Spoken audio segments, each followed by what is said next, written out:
আসসালামু আলাইকুম ভিউয়ার্স, এই মুহূর্তে ব্রেকিং বিষয় নিয়ে হাজির হলাম। অবশেষে কিন্তু ছাত্র শিবিরের আত্মপ্রকাশ ঘটল। রীতিমতো চমকে যাবেন। আওয়ামী লীগের আমলে হত্যাকাণ্ডের বিচার জনগণ দেখতে চায়। ছাত্র শিবিরের আত্মপ্রকাশের দিন এমন বার্তা দিয়েছেন কিন্তু জামায়াতের আমির।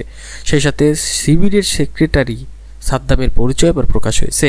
তিনি আসলে কোথায় ছিলেন, কিভাবে তিনি শিবিরের সেক্রেটারি পর্যন্ত হলেন। সার্জিস আলম তিনি যে এবার বার্তা দেশবাসীকে দিলেন, রীতিমতো চমকে যাবেন। তিনি এবার বললেন, ছাত্র শিবির ফ্যাসিবাদ বিরোধী আন্দোলনের সহযোদ্ধা, অর্থাৎ সরকার পতনের অন্যতম মাস্টারমাইন্ড কিন্তু জামাত ছিল। গণহত্যার বিচার করতে হবে বলেও তিনি বার্তা দিয়েছেন। আরও কী কী বিষয় তুলে ধরে ছাত্র শিবির এই ফ্যাসিবাদের বিরুদ্ধে আন্দোলনের সহযোগিতা ছিল, সে বিষয়গুলো নিয়ে এক্সক্লুসিভ কিছু তথ্যও প্রকাশ পেয়েছে।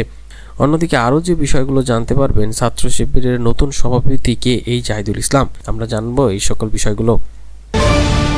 এবং সবশেষে আপনাদের মাঝে জানিয়ে দিব, অবশেষে ফারুক হাসান ভিপি নূর এক হলেন। ৭২-এর সংবিধান বাতিলের কোনো প্রয়োজন নেই বলে দাবি করেছেন ভিপি নূর।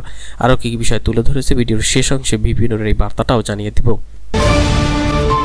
এতক্ষণ শুনছিলেন শিরোনাম, এবার বিস্তারিত। চলুন এবার জেনে নেই ছাত্র শিবির আত্মপ্রকাশ করেছে এবং শিবিরের সেক্রেটারি সাদ্দাম পরিচয় প্রকাশ পেয়েছে। এই সকল বিষয় জানবো, তবে তার আগে আমরা জেনে নেই ছাত্র শিবির কীভাবে ফ্যাসিবাদ বিরোধী আন্দোলনের সহযোদ্ধা তা জানিয়েছে এই সার্জিস আলম। সমন্বয়ক সার্জিস আলম তিনি এক বার্তাও কিন্তু এবার দেশবাসীকে দিয়েছে। বৈষম্য বিরোধী আন্দোলনের অন্যতম সমন্বয়ক সার্জিস আলম তিনি স্পষ্ট করে দেশবাসীকে বলেছেন, ইসলামী ছাত্র শিবিরের ২৪-এর ফ্যাসিবাদ বিরোধী আন্দোলনের সহযোদ্ধা, প্রত্যক্ষ পরোক্ষভাবে শিবির আন্দোলনের সঙ্গে ছিল। শিবিরের ভূমিকা ছিল সবচেয়ে কার্যকর। বুদ্ধি, পরামর্শ ও এক টেবিলে আমরাও কাজ করেছি। ৩১শে ডিসেম্বর তিনি এমন এক বার্তা দেশবাসীকে দেন। তিনি আরও তথ্য দেন, সার্জিস আলম, স্বৈরাচার ফ্যাসিবাদ বিরোধী আন্দোলনে আমরা একসঙ্গে কাঁধে কাঁধ মিলিয়ে কাজ করেছি। শিবিরকে ট্যাগ লাগানোর দিন শেষ হয়ে গেছে। ছাত্র শিবিরের সম্ভাবনার কথা উল্লেখ করে সার্জিস আলম বলেন, শিবিরকে সব মানুষের কাছে গ্রহণযোগ্য করতে হবে। ফ্যাসিবাদ দেশ ও জনগণের দুশ্মন। এই ফ্যাসিবাদ যাতে আর কোনোদিন না ফিরে আসতে পারে সে চেষ্টা করতে হবে। এর আগেও এমন নানা বিষয়ে তুলে ধরতে বার্তা দেন কিন্তু এই সার্জিস আলম। শুধু তাই নয়, আরও কয়েকটি বিষয়ে উঠে এসেছে। সার্জিস আলমের একের পর এক বিষয়গুলোও উঠে আসে। তিনি বলেছেন, গণহত্যার বিচার করতে হবে। তিনি বলেছেন, আমরা সরকারের কাছে এই গণহত্যার বিচার চাই। আমরা পাচার করা অর্থ ফেরত চাই, দ্রব্যমূল্য নিয়ন্ত্রণ চাই এবং আহত যোদ্ধাদের সুচিকিৎসা চাই। সরকারকে আহ্বান জানাতেও চাই, আমাদের দেশের সব দেশের সঙ্গে বন্ধুত্বপূর্ণ সম্পর্ক যাবে, কিন্তু সেই সুযোগে যদি কেউ আমাদের উপর মাথায় উঠে বসতে চায় তাদের মাথা ফেলে দিতে হবে, এমনও বার্তা কিন্তু দেন তিনি। বৈষম্যবিরোধী ছাত্র আন্দোলনের সমাবেশে যোগ দিতে আসা গাড়িবহরে হামলার বিষয়ে সার্জিস আলম বলেন, গোপালগঞ্জে কিভাবে আমাদের সহযোদ্ধাদের উপর হামলা হয়, প্রশাসন কি করে, যদি কেউ সচিবালয়ে বসে ষড়যন্ত্র করার চেষ্টা করে সেই ষড়যন্ত্রকে সমূলে উৎখাত করতে হবে। আরও নানাভাবে তথ্য দেন তিনি। দীর্ঘ ৫ মাসে হত্যাকাণ্ডের বিচার না হয় আক্ষেপ প্রকাশ করেছেন এই সার্জিস আলম। আমাদের রাস্তায় নেমে আন্দোলন করতে বাধ্য করবেন না, শহীদ পরিবার ও আহতদের পরিবারদের রাস্তায় নেমে আসতেও বাধ্য করবেন না, এমন হুঁশিয়ারি বার্তা উচ্চারণ করেন এই সার্জিস আলম। অবশেষে কিন্তু প্রকাশ পেয়েছে শিবিরের সেক্রেটারি সাদ্দামের পরিচয়। বাংলাদেশ ইসলামী ছাত্র শিবিরের ২০২৫ সেশনের জন্য কেন্দ্রীয় সেক্রেটারি মনোনীত হয়েছে নুরুল ইসলাম সাদ্দাম। শহীদ সরোয়ার্দী উদ্যানে ছাত্র শিবির কেন্দ্রীয় সদস্য সম্মেলন ২০২৪-এর দ্বিতীয় অধিবেশনে তাকে শিবিরের সেক্রেটারি মনোনীত করা হয়। এদিকে শিবিরের নতুন সেক্রেটারি নুরুল ইসলাম সাদ্দামের পরিচয় কি? নবমনোনীত সেক্রেটারি জেনারেল নুরুল ইসলাম সাদ্দাম ইতিপূর্বে কেন্দ্রীয় দপ্তর সম্পাদক, কেন্দ্রীয় সাহিত্য সম্পাদক, কেন্দ্রীয় প্ল্যানিং অ্যান্ড ডেভেলপমেন্ট সম্পাদক, কেন্দ্রীয় শিক্ষা সম্পাদক ও খুলনা মহানগর সভাপতির দায়িত্ব পালন করেছেন। তিনি খুলনা বিশ্ববিদ্যালয় থেকে অর্থনীতি বিভাগ থেকে অনার্স ও মাস্টার সম্পন্ন করেন। বর্তমানে তিনি ঢাকা বিশ্ববিদ্যালয়ের HRM বিভাগের মাস্টার্সে অধ্যয়ন করছেন। এদিকে ২০২৫ সেশনের জন্য বাংলাদেশ ইসলামী ছাত্রলীগের কেন্দ্রীয় সভাপতি নির্বাচিত হয়েছে জাহিদুল ইসলাম। তিনি সারা দেশের সদস্যদের অনলাইনের ভোটে কেন্দ্রীয় সভাপতি হিসেবে নির্বাচিত হয়েছেন। ছাত্রলীগের নতুন সভাপতি এই জাহিদুল ইসলাম কে? বাংলাদেশ ইসলামী ছাত্র 2025 সনের যে নতুন সভাপতি তাকে নির্বাচন করা হয়। মূলত তিনি আওয়ামী লীগের 1.5 দশকের শাসনের অবসানের পর প্রথমবারের মতো রাজধানীর সোহরাওয়ার্দী উদ্যানে প্রকাশ্যে ছাত্র শিবিরের সম্মেলন হচ্ছে। সারা দেশের সদস্যরা এতে অংশ নিচ্ছেন। এই সম্মেলন 2025 সেশনের জন্য নির্বাচিত কেন্দ্রীয় সভাপতির নাম ঘোষণা করা হয়। এর জন্য গত 29 ডিসেম্বর সন্ধ্যা 7টা থেকে গতকাল সোমবার রাত 9টা পর্যন্ত কিন্তু সদস্য অনলাইনে ভোট দিয়েছেন। সোহরাওয়ার্দী উদ্যানে ঘুরে দেখা গেছে সদস্য সম্মেলন উপলক্ষে উদ্যান এলাকা বর্ণিল সাজানো হয়েছিল। দীর্ঘদিন পর প্রকাশ্যে সমাবেশ করতে পেরে সবাই উচ্ছ্বসিত। সারা দেশ থেকে আসা সদস্যরাও উৎসাহিত উদ্দীপনার মধ্য দিয়ে সদস্য সম্মেলনেও অংশ নিচ্ছেন। মূলত ছাত্র শিবিরের নতুন সভাপতি জাহিদুল ইসলাম। এদিকে জামায়াতের আমির তিনি যে বার্তা দেশবাসীকে দিলেন রীতিমতো চমকে যাবেন।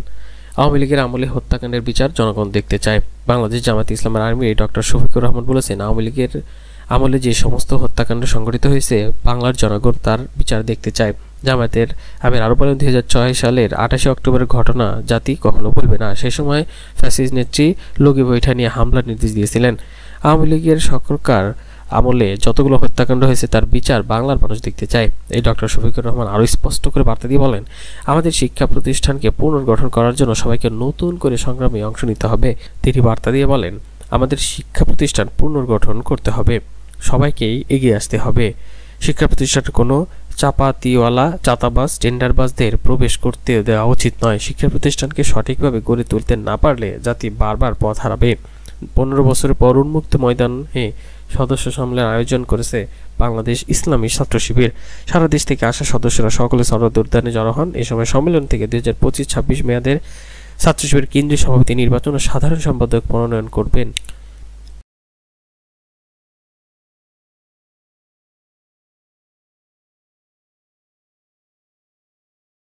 এবং সব শেষে আপনাদের মাঝে তুলে ধরতে যাচ্ছি অবশেষে এবার ভিপি নূর এবং ফারুক হোসেন এক হলেন।